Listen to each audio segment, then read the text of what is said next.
Nous avons ce soir l'honneur de la présence du président Monson, notre prophète bien-aimé. Président, nous prions toujours pour vous. Mes chères sœurs, merci de la musique et des messages. Ils étaient inspirants et tout à fait en rapport avec Pâques, l'événement sacré que nous célébrons cette semaine. C'est une joie d'être avec vous, précieuses jeunes sœurs, ainsi qu'avec vos mères et vos remarquables dirigeantes. Vous avez un esprit radieux et un sourire contagieux. Le Seigneur se soucie vraiment de vous et vous observe avec amour du haut des cieux. J'ai grandi à Zwickau, dans l'ex-Allemagne de l'Est. Quand j'avais 11 ans, mon père, dissident politique, était de plus en plus surveillé. Et mes parents ont estimé que le seul choix sûr pour notre famille était de nous enfuir en Allemagne de l'Ouest. Il a été décidé que le meilleur plan serait de partir à différents moments, de prendre différentes routes vers l'Ouest et de laisser tous nos biens derrière nous. Comme mon père était celui qui courait le plus de risques, il a pris le chemin le plus rapide par Berlin. Mes grands frères ont pris la direction du nord et chacun est passé à l'ouest par ses propres moyens. Ma sœur, qui devait avoir le même âge que beaucoup d'entre vous aujourd'hui, a pris un train qui passait brièvement en Allemagne de l'Ouest avec Helga Wassmann, son instructrice des jeunes filles et d'autres personnes. Elles ont payé un employé pour leur déverrouiller l'une des portes.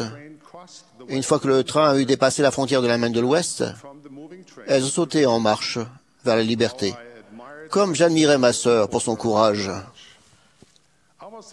J'étais le cadet et ma mère avait décidé qu'elle et moi traverserions à pied une chaîne de montagnes séparant les deux pays. Je me souviens qu'elle emballait un casse-croûte comme si nous allions faire une randonnée ou un pique-nique dans les montagnes. Nous avons pris un train aussi loin que possible, puis nous avons marché de longues heures, nous rapprochant de plus en plus de la frontière de l'Allemagne de l'Ouest. Les frontières étaient strictement contrôlées. Nous avions une carte, nous savions à quelle heure et à quel endroit nous pourrions peut-être passer en toute sécurité. Je sentais l'anxiété de ma mère. Elle observait intensément la région pour voir si nous étions suivis.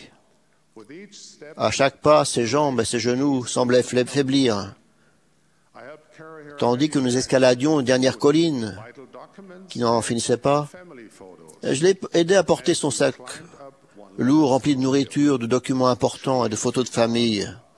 Elle pensait certainement que nous avions franchi la frontière maintenant. Quand elle s'est sentie enfin à l'abri, nous nous sommes assis et avons pique-niqué. Je suis sûr que pour la première fois, ce jour-là, elle respirait plus à l'aise. Ce n'est alors que nous avons remarqué le panneau de la frontière. Il était encore loin devant nous. Nous pique-niquions du mauvais côté de la frontière. Nous étions toujours en Allemagne de l'Est. Les gardes frontières pouvaient surgir d'un moment à l'autre. Ma mère a frénétiquement rangé notre déjeuner et nous avons monté la côte aussi vite que nous le pouvions. Cette fois, nous n'avons pas osé nous arrêter tant que nous n'étions pas sûrs d'avoir atteint l'autre côté de la frontière. Bien que chaque membre de notre famille ait pris une route différente et connu de difficultés très différentes en chemin, nous sommes tous arrivés à bon port. Notre famille a enfin été réunie. Quel jour merveilleux cela a été. Je viens de vous raconter une expérience personnelle qui est pour moi un voyage très précieux. Je peux regarder en arrière et prendre conscience de plusieurs voyages que j'ai faits au cours des années. Tous n'impliquaient pas traverser des chaînes de montagnes ou des frontières politiques, mais certains de surmonter des épreuves ou de progresser spirituellement. Mais c'étaient tous des voyages. Je crois que chaque vie est une collection personnelle d'histoires de voyages. Je suis certain que vous savez que chaque tradition culturelle est riche d'histoires de voyage. Par exemple, vous connaissez peut-être le voyage de Dorothy et de son chien Toto, de le magicien d'Oz. Dorothy et Toto sont pris dans une tornade et atterrissent au pays d'Oz. Là, Dorothy trouve la route de briques jaunes distinctes qui marque le chemin d'un voyage qui l'amènera finalement chez elle. Il y a aussi, bien sûr, Ebenezer Scrooge, le personnage de Charles Dickens, dont le voyage ne l'emmène pas d'un endroit à l'autre, mais d'une période à l'autre. C'est un voyage à l'intérieur de son cœur, qui l'aide à comprendre pourquoi il est devenu comme il est, et à voir ce qui lui arriverait s'il restait sur ce chemin d'égoïsme et d'ingratitude. L'un des grands romans classiques de la littérature chinoise est Le Pèlerinage vers l'Ouest, écrit au XVIe siècle.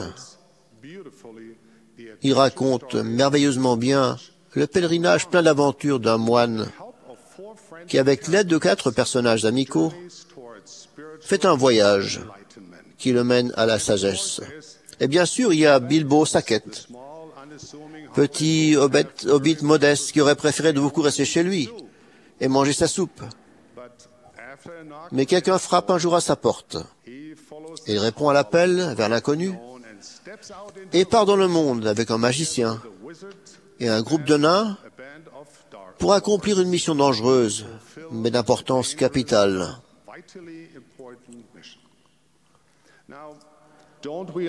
Est-ce que nous n'aimons pas ces histoires de voyage parce que nous imaginons que nous sommes les voyageurs? Leur succès et leurs échecs peuvent nous aider à retrouver notre chemin dans la vie. La vidéo que nous avons vue il y a quelques minutes raconte aussi une belle histoire de voyage. Peut-être ces histoires nous rappellent-elles aussi une histoire de voyage que nous devrions tous connaître. Une histoire dans laquelle chacun de nous joue un rôle important. Cette histoire commence il y a très longtemps, bien avant que la Terre ne commence à tourner sur son orbite, bien avant que le Soleil n'atteigne de ses bras enflammés la froideur de l'espace, bien avant que de grandes et petites créatures n'aient peuplé notre planète. Vous viviez dans un endroit beau et lointain. Nous n'avons pas beaucoup de détails sur la vie dans l'existence prémortelle, mais nous en connaissons certains. Notre Père Céleste nous a révélé qui il est, qui nous sommes et ce que nous pouvons devenir. Dans ce premier état, vous saviez avec certitude que Dieu existait, parce que vous le voyiez et l'entendiez. Vous connaissiez Jésus-Christ, qui allait devenir l'agneau de Dieu. Vous aviez foi en lui, et vous saviez que votre destin n'était pas de rester dans la sécurité de votre foyer prémortel. Même si vous aimiez cette sphère éternelle, vous saviez que vous vouliez et deviez faire un voyage.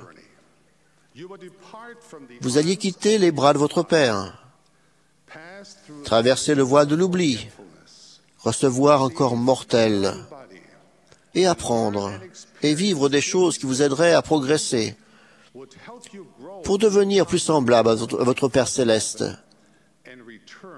et retourner en sa présence. Dans cet endroit sacré, entouré des gens que vous connaissiez et aimiez, la grande question que vous aviez sur les lèvres et dans le cœur devait être: retournerai-je sain et sauf dans mon foyer céleste? Il y avait tant de choses qui ne dépendraient pas de vous. La vie dans la condition mortelle sera difficile parfois, et la route remplie d'embûches inattendues, la maladie, le chagrin, les accidents, les conflits.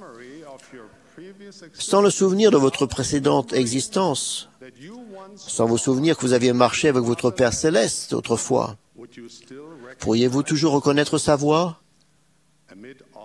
Parmi tous les bruits et toutes les distractions de la condition mortelle, le voyage à venir semblait long et incertain, rempli de tant de risques. Il n'allait pas être facile, mais vous saviez que chaque effort en vaudrait la peine. Vous étiez donc au bord de l'éternité, regardant vers l'avenir avec un enthousiasme, un espoir inexprimable. Et j'imagine aussi avec une certaine dose d'inquiétude et de peur. À la fin, vous saviez que Dieu serait juste, que sa bonté triompherait. Vous aviez participé au grand conseil des cieux et saviez que le Sauveur fournirait un moyen pour que vous soyez purifiés du péché et sauvés de la mort physique. Vous aviez foi qu'à la fin, vous vous réjouiriez et lèveriez la voix avec un cœur céleste pour changer des louanges à son saint nom.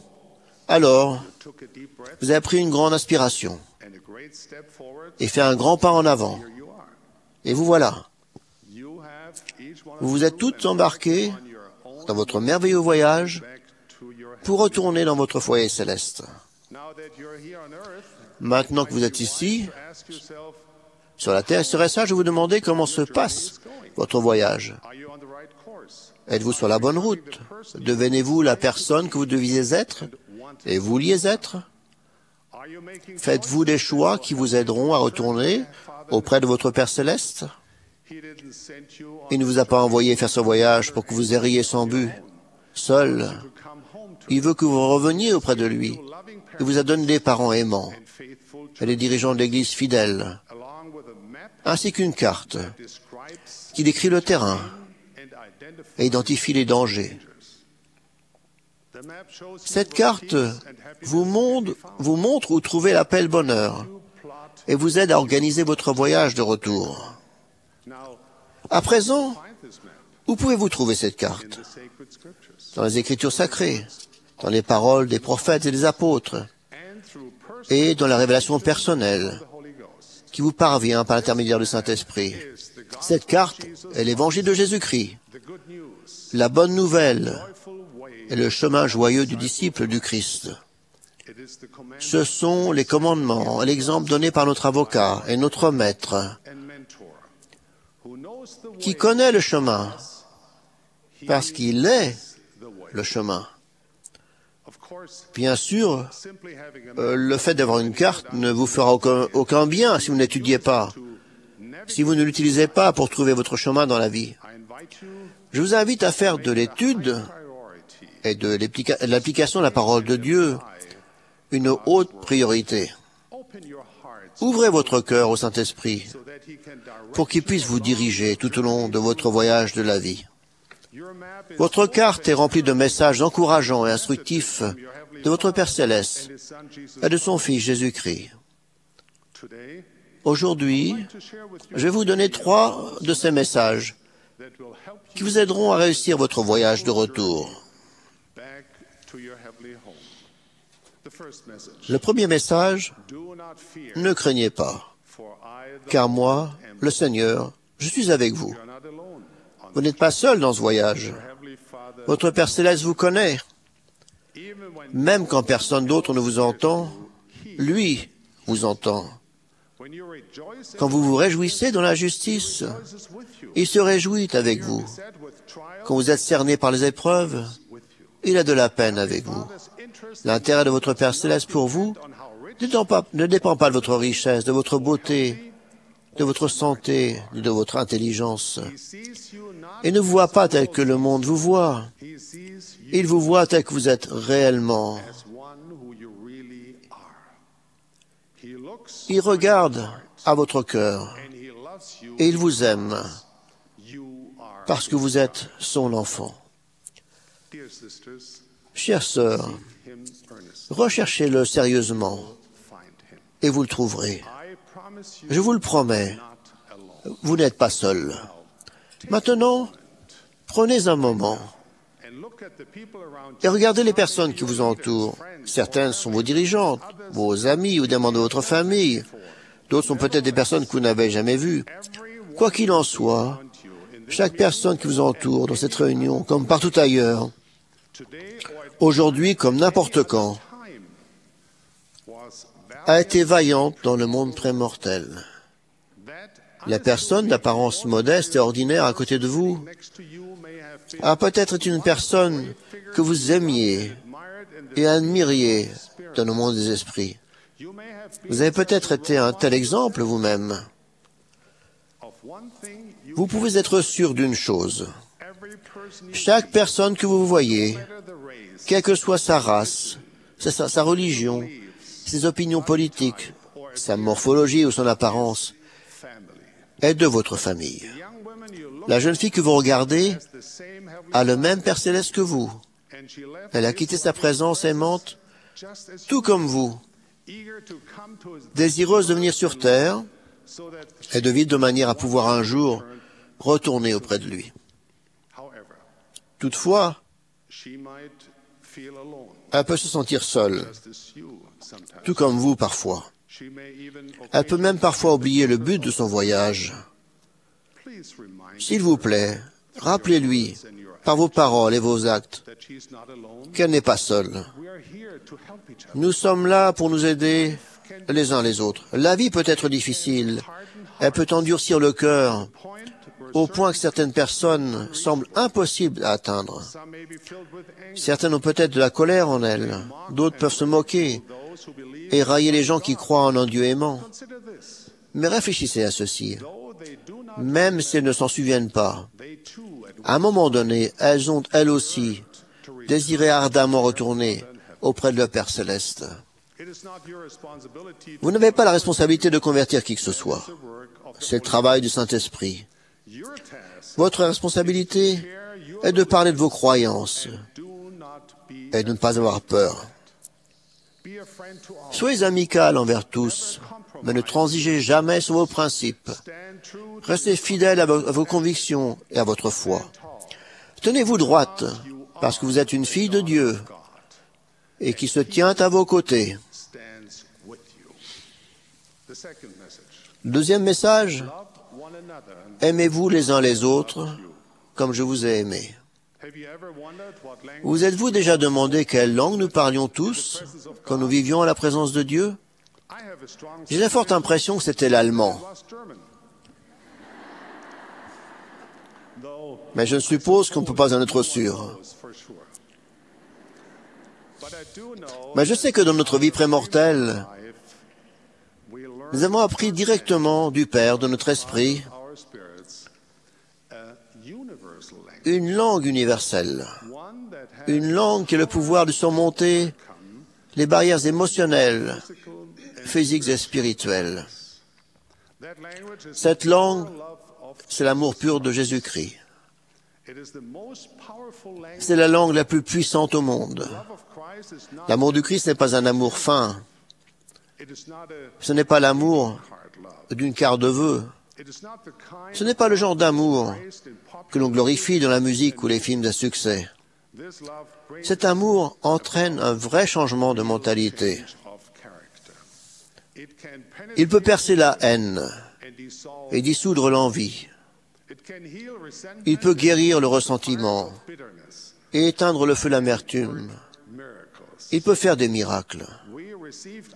Nous avons reçu nos premières leçons dans cette langue d'amour en tant qu'esprit, en la présence de Dieu. Et ici-bas, nous avons l'occasion de la pratiquer et de la maîtriser. En évaluant ce qui motive vos pensées et vos actions, vous savez si vous apprenez ce langage d'amour. Quand vos pensées principales sont centrées sur les avantages que vous pouvez retirer des choses, vos motivations sont peut-être égoïstes et superficielles. Ce n'est pas cette langue-là qu'il faut que vous appreniez. Mais quand votre attitude et vos pensées principales sont centrées sur le service de Dieu et des autres, quand vous désirez vraiment faire du bien aux gens qui vous entourent et les édifier, alors le pouvoir de l'amour pur du Christ opère dans votre cœur et dans votre vie. C'est cette langue-là qu'il faut que vous appreniez. Une fois que vous maîtrisez bien cette langue et que vous l'utilisez dans vos relations avec les autres, ils vont reconnaître quelque chose en vous qui peut éveiller en eux le sentiment longtemps caché de recherche du bon chemin pour leur voyage de retour vers leur foyer céleste. Après tout, le langage de l'amour est aussi leur vraie langue maternelle. Cette influence profonde et durable est une langue qui atteint l'âme même. C'est une langue de compréhension, une langue de service, une langue qui édifie, réjouit et réconforte. Apprenez à employer la langue universelle de l'amour du Christ. Et le troisième message, prenez courage. Ne nous arrive-t-il pas de perdre patience en voyant où nous en sommes notre voyage? Si vous avez 12 ans, vous voudriez en avoir 14. À 14 ans, vous souhaiteriez en avoir 18. Et à 18 ans, vous pourriez même occasionnellement souhaiter en avoir de nouveau 12 pour tout recommencer. Et il y aura toujours des choses dont on peut se plaindre. Des choses qui ne semblent pas se passer tout à fait comme il faudrait. Vous pouvez passer vos journées à vous sentir triste, seul, incomprise ou non désirée. Mais ce n'est pas le voyage que vous espériez. Et ce n'est pas le voyage que votre Père Céleste vous a envoyé faire. Souvenez-vous, vous êtes vraiment une fille de Dieu. Avec cela à l'esprit, je vous invite à marcher avec confiance et joyeusement. Oui, la route a des embûches, des détours et comporte même des dangers. Mais ne vous concentrez pas sur cela. Recherchez le bonheur que votre Père Céleste a préparé pour vous à chaque étape de votre voyage. Le bonheur est la destination, mais c'est aussi le chemin. La paix dans ce monde et la vie éternelle dans le monde à venir est ce qu'il promet. C'est pour cela qu'il nous commande de prendre courage. En utilisant joyeusement la carte que votre Père aimant vous a fournie pour votre voyage, vous élèverez votre potentiel céleste. Vous deviendrez la fille de Dieu que vous espériez devenir. Chères sœurs, chères jeunes filles de l'Église, chers jeunes amis, en tant qu'apôtre du Seigneur, je vous donne la bénédiction que vous trouverez votre chemin de ce voyage de retour au foyer et que vous serez une inspiration pour les autres voyageurs.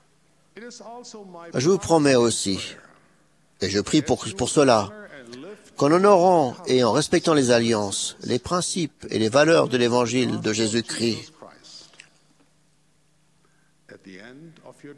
si vous faites cela, votre Père Céleste sera là, à la fin de votre voyage, et vous prendra dans ses bras,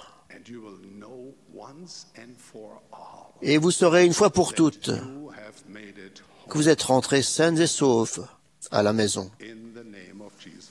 Au nom de Jésus-Christ. Amen.